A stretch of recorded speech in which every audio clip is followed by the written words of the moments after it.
What's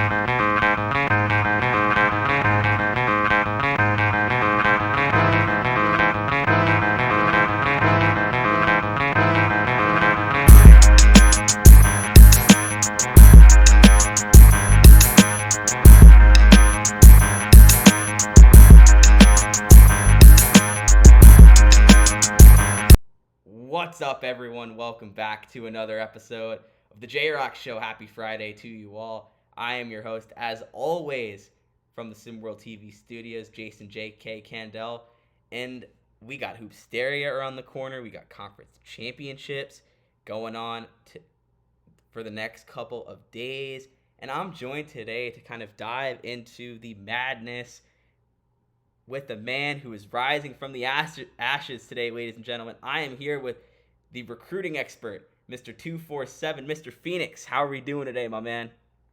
I'm doing great, man. I'm glad to be here. Glad to talk a little hoops, recruiting, and we're getting into the weekend. Going to do some conference championship stuff, and right around the corner is Hoopsteria, and I could not be more excited for that. Before we get into the whole madness of this episode, do you have a favorite to go far in Hoopsteria? Is there a team that's really catching your eye? I mean, you have your top player. I mean, Duke obviously is going to be the team to beat. We saw it last night. They're just dominant on both ends of the court. Um, Iowa, I watch out for Iowa. They've got Lamarion Sherwood, and as he goes, so does Iowa. We saw that kind of in the middle of the year when he went out with that elbow injury. They kind of faltered. He came back, and he has been absolutely dominant since then. Yes.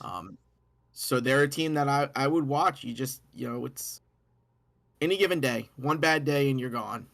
Yeah. That's my issue with a team like Lamar and Sherwood, or a team like Iowa with Lamar and Sherwood, is that you're so predicated on the big men. And this kind of leads into a concern I have with the team we're going to talk about later in this episode, where he's always showing up, but the second that he has a quiet game, we've seen some stars underperform and not show up when the lights get brightest. And scouts are watching right now, and I don't know if Iowa's got the supporting cast to really be a true contender. My team that I'm really watching out for is Alabama, because I think if we're looking at a team from top to bottom, they are the deepest, they are the best coached, and they are the most complete on both ends of the floor. And that's why I'm going to keep riding the tide. No pun intended. No pun intended there.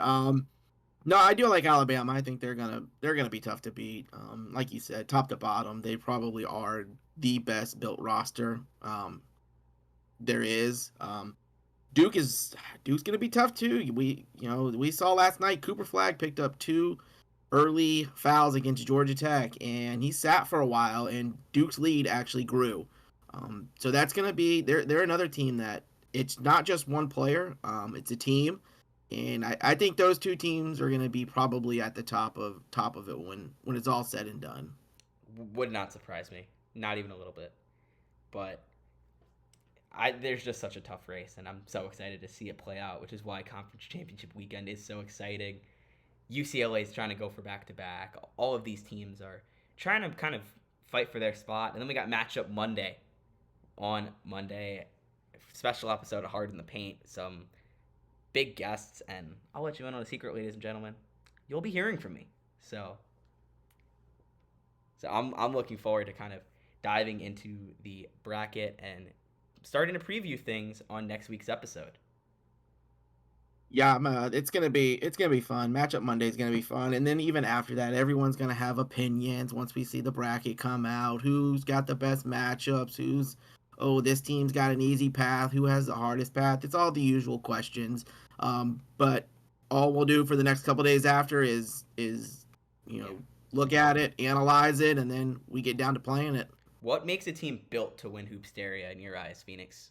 Seen a lot of basketball be played. Hit me with it. Yeah, I think kind of like what we talked about. It's not just one person. It's gonna have to be a team. Because one person can have a bad night and doesn't matter. It's just if Cooper Flagg has a bad night, then he's got 6 other people.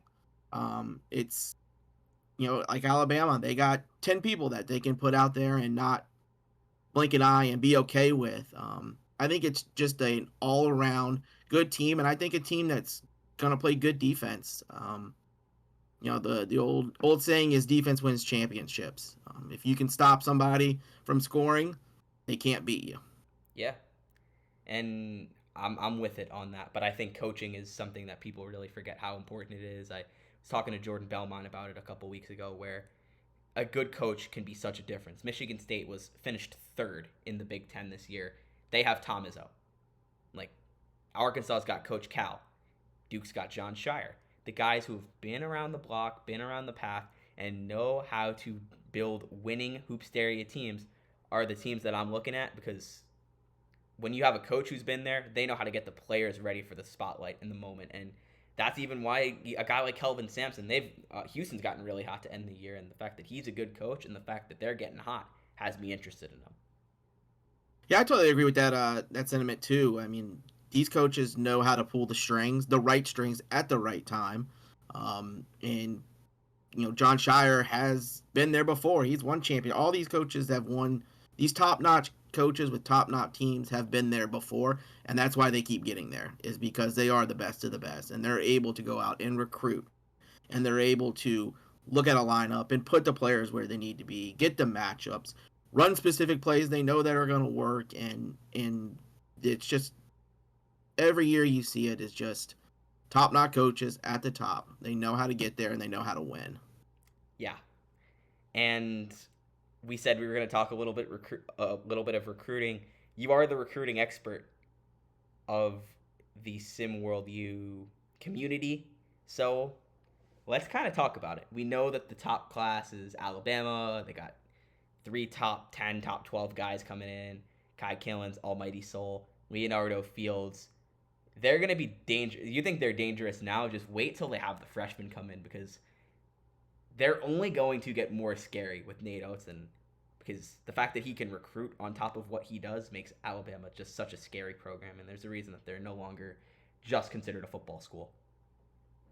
Oh yeah, I mean, I wrote an article a couple weeks ago on Alabama and their recruiting and what they're bringing in, and those 3 players, having 3 inside the top 15 is incredible nowadays with such diversity in what we're seeing in players going here, and they're not always going to the top schools because a lot want playing time, and now you have 3 players that are stars in the prep leagues now coming into a team that could possibly win the Hoopsteria coming up is just going to add. I mean, yeah, I agree. Alabama next year is going to be. I would. I'll throw it out there early next season. They could go undefeated. I think they could be that good. They are just going to be dominant next year, in Yeah, my opinion. we saw Syracuse go winless. Going undefeated is something we haven't seen in quite some time. So I would love to see it. I think the storyline would write itself. I think it'd be so much fun, but Oh, absolutely. definitely not easy. And oh no, it will never be easy. They're gonna have a target on their back. Everybody knows they're gonna be the team to beat next year. Duke's gonna be just as good again, adding to their class as well. Um, but yeah, I just that is one of the top classes I've seen in some time with what they're bringing in Alabama. Yeah, and but they're not the only good recruiting class. There's some classes that are not getting talked about as much within the public limelight that, like, people are forgetting that could create some waves. So, who are some classes that you think people should kind of be looking out for? Should be keeping a watchful eye on heading into next season? Yeah, one of my first classes I want to talk about is going to be the Richmond Spiders. For a team that kind of went 8-23 and had a really lackluster year this year, they've pulled in some players I think that are going to help them out right off the bat coming in. You're going to have Ty Merca coming in as a traditional point guard. I like his game. I kind of compare it to Steve Nash. He's not going to be your kind of Chris Paul where he's going to put up 30 points a game where you need him, but he can get you what you need. He can pass the ball. He can pass people open. What I mean by that is he can be 2 steps ahead of what the defense is seeing, and he can throw open a player for an open jumper or an open layup. He has very great court vision. Passing ability is great. Does not turn the ball over a lot, which is going to be key for him at the point guard. So we kind of label him as a traditional point guard in the sense. And then they're adding Frey Maxwell. All around, he's just athletic. He's long. He's lanky. He's kind of in your face defense. Very fast hands. Very quick feet. Um, for a team that's gone 8-23 this year, those are two pretty good pull-ins from the ESPN Top 100 list. And so I think they're gonna make an impact next year right off the bat. Will they get them to winning their conference or anything? I don't think so, but I think it's a stepping stone if they can bring in another recruiting class next year that's pretty good. And I think this could be a stepping stone for Richmond to possibly elevate their team going forward next year. Yeah, Richmond not known for being like a fantastic basketball program historically. I really like Ty Merca. He's a guy that can create well, and you talk about what he can do as a playmaker, as that traditional point guard. He plays for SimWorld Europe with two of the best big men in SimWorld Prep, in Andrei Ivanov and Ivan Suslov. And I think people forget what he's capable of because he kind of is that third fiddle there, Ty Merca. And I'm really excited to see what Richmond does next year, especially given that they, like you said, 9-23 this year. Not really much cause for optimism. Yeah, I mean, he does kind of get lost when you got the two big guys on his prep team. But I think coming in, he's going to give them that true point guard that they're going to be able to count on for the next couple Yeah. years. Yeah, and is there anyone else you think people should be watching on? Because honestly, if you know me, you know I have had Jordan Belmont on the show. I'm trying to have DJ Amir on the show. DJ hit my line, man, and I really like Cyrus Jackson. So that Texas Tech recruiting class for Grant McCaslin and still another year of Tyrell Thompson. That's a squad I'm looking at. Which you must have been reading my mind because that's exactly where I was going in Texas Tech. For a team that's middle of the road, they weren't great, weren't fantastic this year, weren't terrible. Really middle of the road team, but for a middle of the road team, they are bringing in some firepower. Like you said, Jordan Belmont's coming in. He is a pure scorer. He can score from the three. He can score mid range. He can drive the ball. He can finish at the rim. Um, Offensively, he's gonna get his. I don't think he's not at this point. Now, going from prep into SimWorld U, little bit of a difference. Players are faster, a little bit bigger, a little bit stronger. It might take a little bit of an adjustment to begin with for him, but I would look for him to catch on quickly once he gets to Texas Tech. DJ Amir, we have him listed as a dominant post player. He's 6'6". That doesn't seem like a dominant post player, but when he's in the post, he is very hard to guard. He has great footwork as a 6'6" guy. He's quick. He has a great little turnaround jumper that I've seen him hit time and time again. I think he's gonna be really good for them in kind of a combo. He can play down low, but he can also face up and go by you if need be. Cyrus Jackson, you mentioned too, great defender. He is in your face, very quick hands, So disruptive. quick feet, very disruptive is what we have him listed as. If he doesn't want you to catch the ball, he's not going to let you catch the ball. If you try to go by him, he's going to put the ball 2 rows into the stands. He's got the quick hands, so he can strip the ball easily. And yeah, I think he's going to. These 3 guys, they've got a couple scores. They got a shooter, a post player, and a great defender, which is a great combination of players to have coming in. And I think Texas Tech will probably. I think they could be a contender next year. I don't think they'll win the Big 12, but I think they'll finish better than what they did this year. That is true.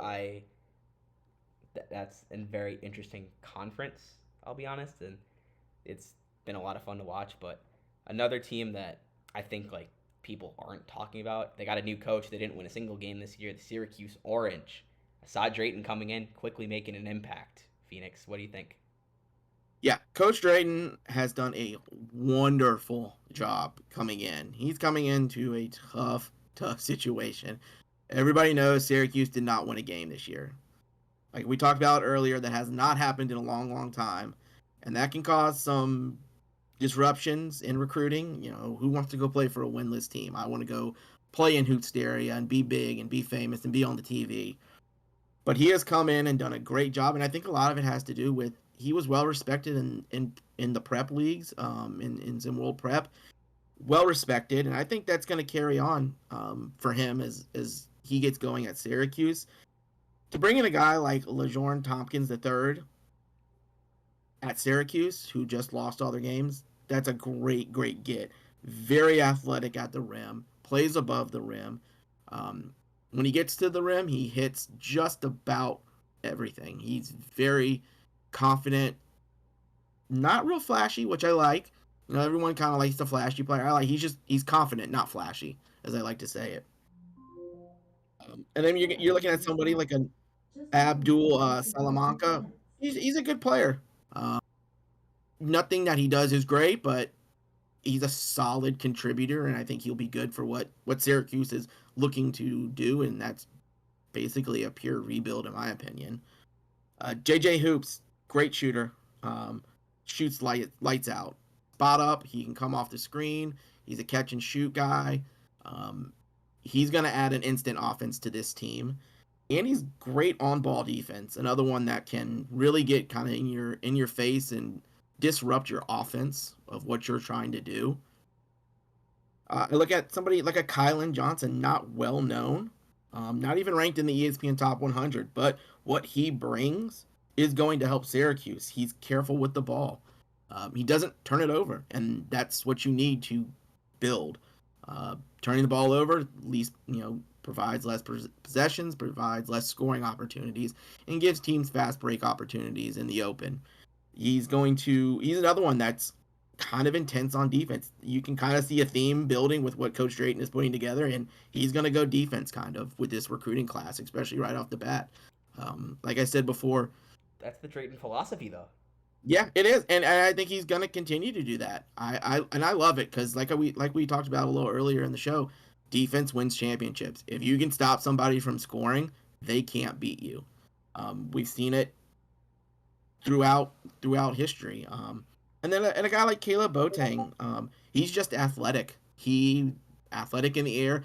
We classify him as playing what we like to call playing in the air. He plays above the rim. He's dunking. He's grabbing He's a very good rebounder. I'm surprised he might not be in the ESPN Top 100. It might be the low Top 100, but he's another one that he's not flashy, but he just goes out there and does what is needed. The Syracuse class is phenomenal in my opinion for what Coach Drayton is walking into. He's done a great job of holding this class together and adding to it. Oh yeah, I think he's done a fantastic job. I will give credit. I love talking recruiting. There's so much more that will come talking recruiting, so I'm very appreciative of your insight. But let's shift gears a little bit. We talked about some teams that have less to be excited about this season. Now we're going to talk about the conference championships because they are going down. We got Villanova, Georgetown. We got Kentucky, Alabama. We got Duke, Virginia Tech, number one versus number two. And we got UCLA, Utah. We have some fantastic games. Oh, and we have Texas versus Kansas. Is a game that I was forgetting. Do you want to quickly run through and preview some of these conference championship games, especially the more highly anticipated ones that we're going to see this weekend? What do we think we need to see from a team like Texas to knock off Kansas? Stop Kansas's offense. I mean, I don't. Kansas is they're another team. They could. You never know with them. They can come out and absolutely throttle Texas in about 10 minutes, and then we'll be talking about Kansas as a top seed in Hoopsteria, or they could falter. They've had some games that are head scratchers. I like Kansas. It's going to be really hard to go to Kansas and beat them. I just don't think you're going to be able to do it at Texas's level. I don't think Texas is good. Don't get me wrong. I think they're going to make a little noise in Hoopsteria as well, but I just don't think they're going to be able to go into Kansas and compete in such a high octane and big time game. Yes, Allen Fieldhouse, not an easy place to play. Arthur No. Lattimore's good, but him and Vincent Magic both aren't really spectacular shooters. And the fact that Nas Hall can shoot, and that Charles Pinkard can shoot, and that even like Madison Miles has been playing his best basketball as of late. I think Kansas is one of the hottest teams in the nation, and I think going into Hoops Dairy, I would be shocked if they didn't reach the quad. I'll be honest. Yeah, I mean they have a.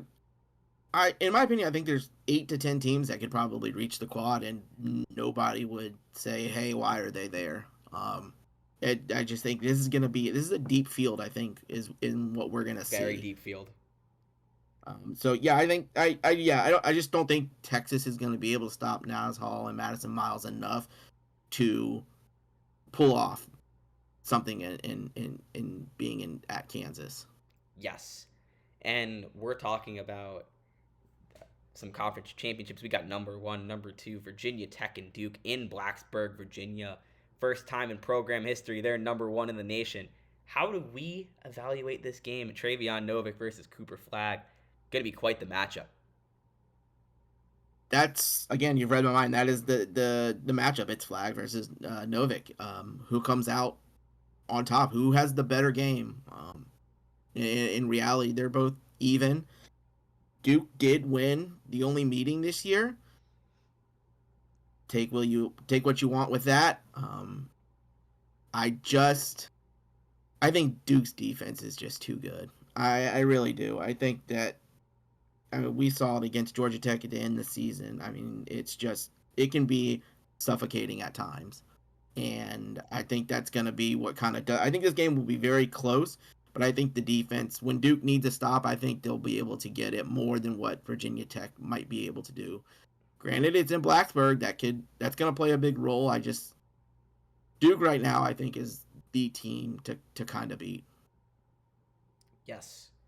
And we have Georgetown, Villanova. Georgetown swept the season series against the Wildcats due to Jay Laster. Hoyas are getting hot, 5 in a row, number 10 in the nation. Are we buying or selling them winning 3 against Villanova this year? Because honestly, I think 3 in a season is just insane in this college landscape. I agree with you. 3 is extreme. Heck, 2 is extremely hard to do. And they have done it. Beating a team 3 times in one season is extremely hard. Georgetown's hot, like you said. I mean, they're rolling right now. But I think Villanova's got a chip on their shoulder at this point. I think they're going to be a little angry. They've lost two now to Georgetown. They got swept, and I think it's going to be their mission to not make it 3 in a row to end this year. I really see. I think it's going to be close. I think a lot of these conference championship games will be close. Now, there's going to be a blowout somewhere. It's just the laws of physics. That's just going to happen somewhere along this conference championship. But I think this one will be close. I just think Villanova is going to be able to just pull away very late at the end. I just don't. I just don't see Georgetown beating a team 3 times in a row. Yeah. It's just very hard to do. And last but certainly not least, Kentucky, Alabama. A lot of star power in this game. There's been some questions about Jamison Johnson and Glory Tate as of lately. They've been kind of either underutilized or like poorly utilized, underutilized, not stepping up in the big moments, and scouts are concerned about it. Like, what do we make of this, and how does this affect our chances going to Tuscaloosa in this SEC championship? Yeah, I mean, the last time they played against Florida, they let Florida hang around. It's really hard to go beat a team on the road, especially in the SEC. Like you said, Jameson John, they're just not playing well. Just at times they go silent, and that kind of has me worried going into Hoopsteria. Like we kind of talked before, if they go silent, is Kentucky gonna have enough to get it going to be able to beat a good team? Like we talked about earlier, Alabama, they're the cream of the crop. I don't see Kentucky going into Alabama and beating them. It's just not going to happen. I'll flat out say it's just not going to happen. There's nothing that Kentucky can do short of Alabama getting food poisoning and not being able to play that they're going to win. That's just my take. Oh man, Well, I think let's that's my pray take. that doesn't happen.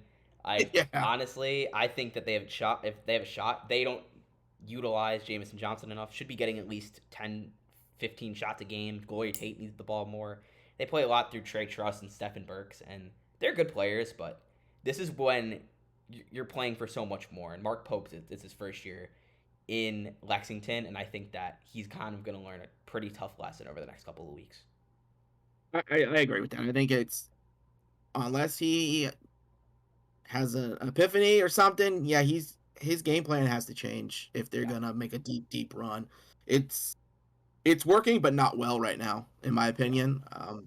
I just they have the star power to make a deep run in Hoopsteria, but the way they're playing and their game plan, it's not working, and he's gonna have to figure something out before next week. Yes. And let's let's wrap up this show. We're definitely going a little bit longer than we should, but hey, we're getting a little carried away, which isn't the worst thing in the world. Let's do a That's my quick little fault. I like rapid fire. Who's winning okay. each conference championship? Let's start in the Big Ten. Purdue, Minnesota. Who you got? Oh, I like Purdue in this one. I like Yeah, Minnesota. I think Purdue will win this one. Close fought game. It's the Big Ten. It's been kind of a muddled mess, but I think Yeah. Purdue wins this. UCLA, Utah. Who you got? UCLA, not yeah. They're going for two in a row. I think they'll make it two in a row. You're going with. Are you going with Duke or Virginia Tech? I'm going Duke. I'm gonna ride the Duke train You're this time riding. around. You said you're riding Villanova and Kansas and Alabama. Yeah, so I'm going Villanova over Georgetown, Alabama over Kentucky, and Kansas over Duke. Yeah. All right. Well, you heard it here, and I'm gonna go. I'm gonna go Alabama. I think I'm gonna take Duke. I don't think it matters. UCLA is going to maul Utah, and I'm gonna go Minnesota. Then on Friday, Villanova, and I think Texas pulls off the win over Kansas. I think that we see an explosion from either Anthony Young or Vincent Magic, or a rough night from Nas Hall, and Kansas goes down. But nothing would shock me in that game. But that's gonna do it for this episode of the J Rock Show. Phoenix, it was great having you on, man. It was great talking to you. You're always welcome back. I'm hoping, like I said, I'm hoping to have you on more frequently to talk some recruiting. But to the ladies and gentlemen watching at home, I appreciate you tuning in. Have a great week, everybody. Enjoy conference championship weekend, and I will see you all to talk some Hoopsteria.